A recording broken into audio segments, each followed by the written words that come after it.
हमारी आज की कहानी समुद्र किनारे बसे एक कस्बे से शुरू होती है। पूरी रात काम करने के बाद विल अपने घर जा रहा था। रास्ते में उसे फूल दिखते हैं और वो कुछ फूल खरीद लेता है। विल ने ये फूल अपनी लवर के लिए खरीदे थे। वो आज काम से जल्दी आ गया था क्योंकि वो अपनी लवर को हैरान करना चाहता था। लेकिन वो जैसे ही घर में आता है तो अपनी लवर को किसी और के साथ देखता है। उसकी लवर उसे समझाने की कोशिश करती है कि वो दोबारा ऐसी गलती नहीं करेगी, मगर विल उसकी गलती माफ नहीं करता और वो उसे घर से निकाल देता है। बेचारा विल, जिस गुफा को वो अपना समझ रहा था, वो तो बेगाने डंडे के काम आ रही थी। अब कहानी को जिन लोक की तरफ लेकर चलते हैं। जिन लोक में बहुत सारे जिन रहते थे और सभी की अपनी अपनी ताकतें थी। आज जिन लोक का सरदार जिनी को बुलाता है। जिनी बेहद खूबसूरत और मस्त लड़की थी। सरदार उसे बुलाकर एक कागज देता है। इस कागज पर लिखा था कि जिनी को धरती पर जाना होगा। कुछ देर बाद जिनी सरदार से कहती है कि मैं धरती पर नहीं जाना चाहती क्योंकि धरती के लोग बेवकूफ और लालची होते हैं। सरदार उसे समझाता है कि तुमने कभी किसी का भला नहीं किया, इसलिए तुम्हें धरती पर जाना ही होगा। इसके साथ ही वो ये भी कहता है कि इंसान बेवकूफ और लालची होते हैं, इसलिए तुम आराम से उनका भला कर सकती हो।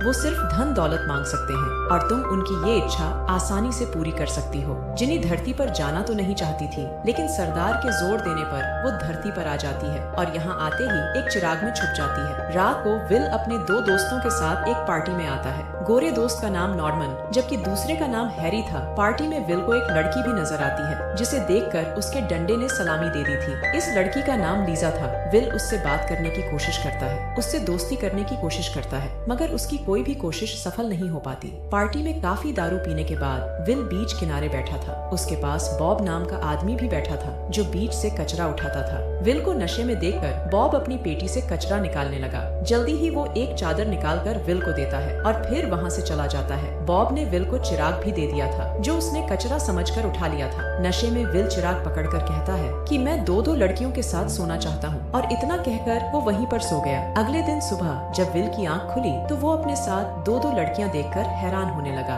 वो जल्दी जल्दी चिराग उठाकर भागता है और फिर एक दुकान में आ जाता है। इस दुकान में प्राचीन और रहस्यमयी चीजें मिलती थी। दुकान के मालिक का नाम जॉनसन था। विल उससे पूछता है क्या चिराग और चिराग के जिन सच में होते हैं। जॉनसन उसे बताता है कि दुनिया में हर चीज मुमकिन है। उसकी बात सुनकर विल एक पब्लिक बाथरूम में आता है। यहाँ आकर वो कई बार चिराग रगड़ता है, लेकिन जब कुछ नहीं होता तो वो हल्का होने लगता है। इसी बीच जिनी उसके पास आकर उसे अपने बारे में बताने लगती है। विल को उस पर यकीन नहीं हो रहा था, जिस कारण जिनी उससे कहती है तुम कोई इच्छा मांगो। विल कहता है कि मैं अपने कपड़े बदलना चाहता हूँ। उसकी बात सुनते ही जिनी ने उसकी इच्छा पूरी कर दी। ये देख विल को पूरा यकीन हो गया था कि सामने खड़ी लड़की सच में जिनी है। थोड़ी देर बाद दोनों किनारे पर टहल रहे थे। जिनी सिर्फ विल को ही दिख रही थी, उसे कोई और नहीं देख सकता था। जल्दी ही विल उसे अपने दोस्तों के पास ले आया, लेकिन जिनी उन्हें भी नजर नहीं आती। विल इच्छा मांगता है कि जिनी उन्हें भी नजर आए और उसकी इच्छा पूरी होते ही जिनी उसके दोस्तों को भी नजर आने लगी थी। जिनी को देखकर विल के दोस्त भी खुश हो गए और वो उससे बात भी कर सकते थे। जल्दी ही विल जिनी से एक क्लब मांगता है और जिनी उसे क्लब भी दे देती है। क्लब देखकर तीनों दोस्त खुश हो गए। वो जब क्लब में आए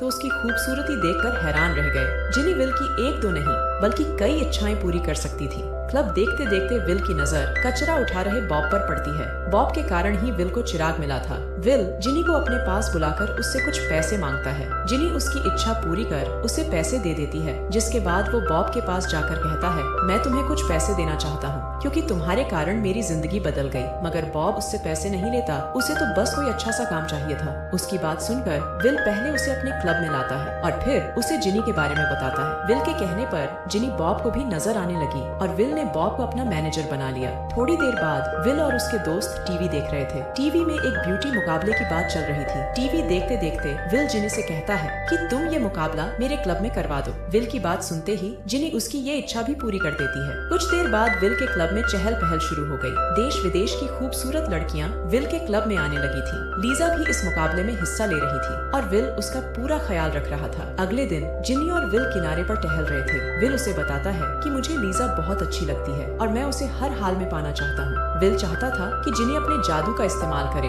और लीजा उसके लिए पागल हो जाए, मगर जिनी उसे समझाती है कि उसका जादू किसी का दिल नहीं बदल सकता। वो विल की हर इच्छा पूरी कर सकती है, लेकिन लीजा के दिल में विल के लिए प्यार नहीं जगा सकती। आखिर में जिनी फैसला करती है कि वो विल को ट्रेनिंग देगी ताकि वो लीजा का दिल जीत सके। इसके बाद दोनों साथ साथ खाना खाते हैं। खाना खाते खाते विल जो भी गलती कर रहा था जिनी उसे ठीक कर रही थी। खाने के बाद दोनों नाचने लगे थे और जिनी नाचने में भी उसकी गलतियाँ ठीक कर रही थी। अगली ही रात विल के बुलाने पर लीजा उसके साथ खाना खाने आ गई। इसी दौरान दोनों प्यार भरी बातें करते हैं और एक दूसरे के करीब आ जाते हैं। विल जब क्लब में आता है तो वो आते ही जिनी को सब बताता है। जिनी की ट्रेनिंग के कारण ही वो लीजा का दिल जीत पाया था। वो जिनी को अपनी अच्छी दोस्त मानने लगा था। जिनी को भी विल का साथ अच्छा लगने लगा था और वो मन ही मन उसे चाहने भी लगी थी। अगले दिन लीजा विल के कमरे में थी। दोनों एक दूसरे का पानी निकालने वाले थे और ये बात जिनी को हजम नहीं हो रही थी। विल को रोकने के लिए जिनी जादू करती है। जादू के कारण विल को लीजा की जगह अलग अलग लोग दिखने लगे, जिस कारण वो घबरा गया और लीजा के साथ मजे नहीं कर पाया। अगले दिन विल जिनी पर बेहद गुस्सा था। उसे समझ आ गया था कि रात को जिनी ने जादू किया था और उसी के कारण वो लीजा के साथ मजे नहीं कर पाया। जिनी उसे समझाने की कोशिश करती है कि मैंने तुम्हें ट्रेनिंग इसलिए दी थी ताकि तुम लीजा का दिल जीतकर उससे शादी कर सको, लेकिन तुम तो अपना पानी निकालने चले थे। विल उसकी कोई बात नहीं सुनता। वो गुस्से में आकर कहता है, मुझे तुमसे नफरत हो गई है। मेरी इच्छा है कि तुम यहाँ से आई हो वहीं वापस चली जाओ। जिनी उसकी ये इच्छा भी पूरी कर देती है, जिसके बाद विल वहाँ से चला जाता है। विल ने जिनी का दिल तोड़ दिया था। जल्दी ही जिनी अपने चिराग में वापस आ गई क्योंकि उसने विल की इच्छा पूरी कर दी थी। विल चाहता था कि जिनी चली जाए, इसलिए जिनी चिराग में थी और वो आधी रात तक ही धरती पर रह सकती थी। देर रात को लीजा और विल फिर से प्यार करने लगे। लीजा पानी निकालने के लिए पूरी तैयार थी, लेकिन विल का ध्यान जिनी में ही था। उसे जिनी के साथ बिताए पल याद आ रहे थे। असल में उसे भी जिनी से प्यार हो गया था क्योंकि वो जिनी के साथ खुश रहता था। जिनी को याद करने के बाद वो लीजा को रोक देता है। वो जैसे ही कमरे से बाहर निकला तो बॉब उसे बताता है कि जिनी चिराग में है और वो आधी रात तक ही धरती पर रुक सकती है। उसके बाद उसे यहाँ से जाना होगा। बॉब ये सब इसलिए जानता था क्योंकि जिनी ने जाने से पहले उसे सब बता दिया था। विल चिराग उठाकर जल्दी जल्दी जॉनसन की दुकान में आता है। वो जॉनसन को सब बता देता है कि उसे चिराग में से जिनी मिली थी और मैंने गुस्से में आकर उसे जाने को कह दिया।